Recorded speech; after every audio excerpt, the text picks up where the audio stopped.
Hello everyone. English reading practice की आज की भी क्लास में मैं आप सभी का वेलकम करता हूं। आज की भी हमारी स्टोरी में आपको बहुत सारे न्यू वर्ड्स देखने को मिलेंगे और साथ ही साथ सभी वर्ड्स की करेक्ट प्रोनाउंसिएशन भी सुनने को मिलेगी। और स्टोरी शुरू करने से पहले मैं आप सभी का बहुत बहुत तहे दिल से शुक्रिया अदा करना चाहता हूं, क्योंकि आप लोगों के ब्लेस से आज हमारे 200 जो सब्सक्राइबर है कंप्लीट हो गए हैं। ये बहुत कम है लेकिन मेरे लिए बहुत ज्यादा है। तो ऐसे ही आप लोग सपोर्ट करते रहिए और फुल वीडियो को वॉच करिए और अपनी इंग्लिश को इम्प्रूव करिए। तो चलिए शुरू करते हैं आज की इस स्टोरी को। आज की हमारी स्टोरी का टाइटल है द रियल हैप्पीनेस, यानी सच्ची खुशी। तो देखते हैं इस स्टोरी में क्या होता है। इन अ स्मॉल विलेज, एक छोटे से गांव में, देयर लिव्ड अ कोबलर, वहां रहता था कौन? अ कोबलर यानी एक मोची, एंड अ बार्बर और एक नाई। तो एक छोटे से गांव में एक कोबलर और एक नाई रहते थे। द कोबलर वॉज पुअर, जो नाई था, जो मोची था, वो गरीब था, बट लेकिन ही वर्क हार्ड, वो मेहनत करता था एवरी डे, हर दिन। तो दोस्तों जो मोची था वो बहुत गरीब था लेकिन वो मेहनत करता था।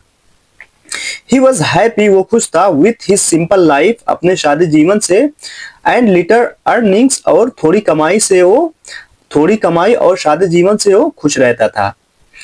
द बार्बर वॉज रिच, जो नाई था वो अमीर था, बट लेकिन ही वॉज ऑलवेज वरीड, वो हमेशा चिंतित रहता, अबाउट मनी, यानी पैसे के बारे में या पैसे को लेकर वो चिंतित रहता। आगे देखते हैं। The cobbler use to sing, जो मोची था वो यूज टू सिंग यानी गाना गाया करता था। वाइल मेकिंग शूज, यानी जूते बनाते समय वो गाया करता था। तो दोस्तों यूज होता है पास्ट की यानी आदत बताने के लिए। पास्ट में आप जो कोई काम लगातार करते थे उसके लिए यूज टू का यूज होता है। जैसे आपको अगर कहना हो कि मैं हंसा करता था, तो आप यही कह सकते हो आई यूज टू लाफिंग, यानी मैं हंसा करता था। या आप बोल सकते हो रीमा रोया करती थी, तो रीमा यूज टू वीपिंग या क्राइंग, रीमा रोया करती थी। यू तो यही समझ लीजिए कि यूज टू का यूज पास्ट की यानी पास्ट एबिलिटी बताने के लिए, यानी पास्ट में जो काम आप किया करते थे उसके लिए यूज टू का यूज होता है। पीपल लाइक्ड हिम, पीपल यानी लोग, लाइक मीन्स पसंद करना, लाइक की सेकंड फॉर्म लाइक, पसंद करते थे, हिम उसे, बिकॉज क्योंकि he was cheerful and kind, क्योंकि ही वॉज क्या था? चीयरफुल यानी खुशमिजाज, एंड काइंड दयालु। तो लोग उसे पसंद करते थे क्योंकि वो खुशमिजाज और दयालु था। The barber saw him daily, जो नाई था उसे देखता था, डेली यानी रोज, सी मीन्स देखना होता है, सी की सेकंड फॉर्म में सॉ, तो उसे देखता था रोज। एंड फेल्ट वेरी सरप्राइज्ड, या और फेल्ट मीन्स महसूस करना या होना, वेरी सरप्राइज्ड बहुत आश्चर्यचकित। तो नाई उसे रोज देखता था और वो हैरान होता था। सरप्राइज मीन्स आश्चर्यचकित बोल दीजिए, हैरान बोल दीजिए, तो हैरान होता था। ही थॉट, वो सोचता था, अ पुअर मैन, एक गरीब आदमी, should not be so happy, यानी एक गरीब आदमी को शुड नॉट बी नहीं होना चाहिए, सो हैप्पी इतना खुश। तो एक गरीब आदमी को इतना खुश नहीं होना चाहिए। कौन सोचता था दोस्तों? ये नाई सोचता था। वन डे, एक दिन, द बार्बर आस्क्ड, नाई ने पूछा, आस्क मीन्स पूछना होता है, आस्क की सेकंड फॉर्म है आस्क्ड यानी पूछा। How can you stay happy, यानी हाउ कैसे, कैन यू यानी तुम रह सकते हो, हाउ कैन यू स्टे यानी तुम कैसे रह सकते हो, हैप्पी मीन्स खुशी। तो how can you stay happy, तुम खुशी कैसे रह सकते हो, विदाउट मनी, बिना पैसे के।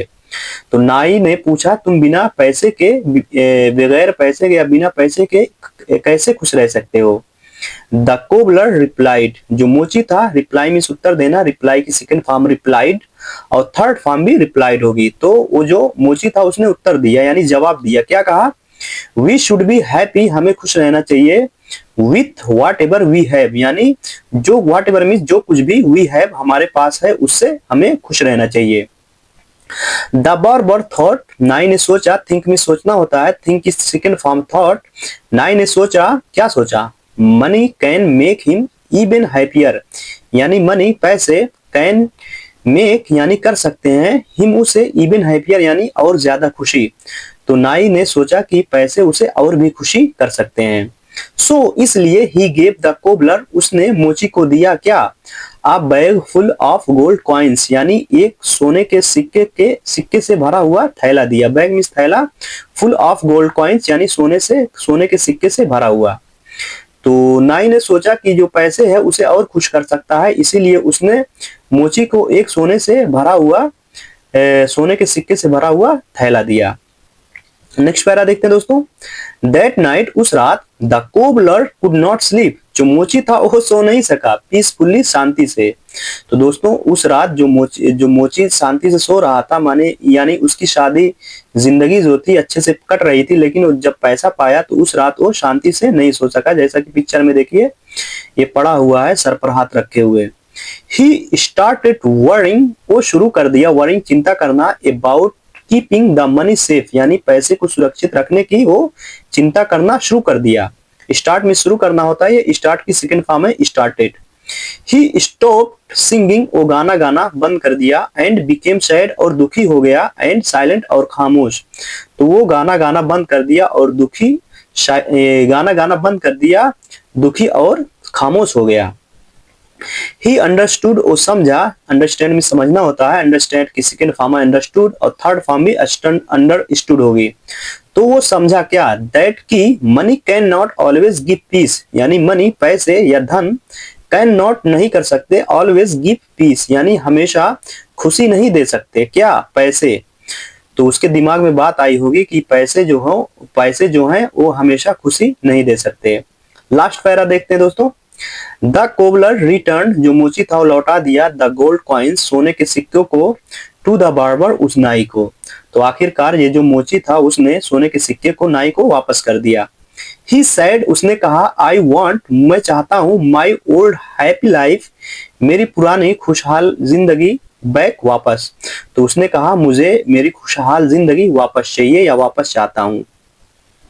द बार्बर लर्न में सीखना होता है दोस्तों, लर्न की सेकंड फॉर्म है लर्न, और थर्ड फॉर्म भी लर्न होगी।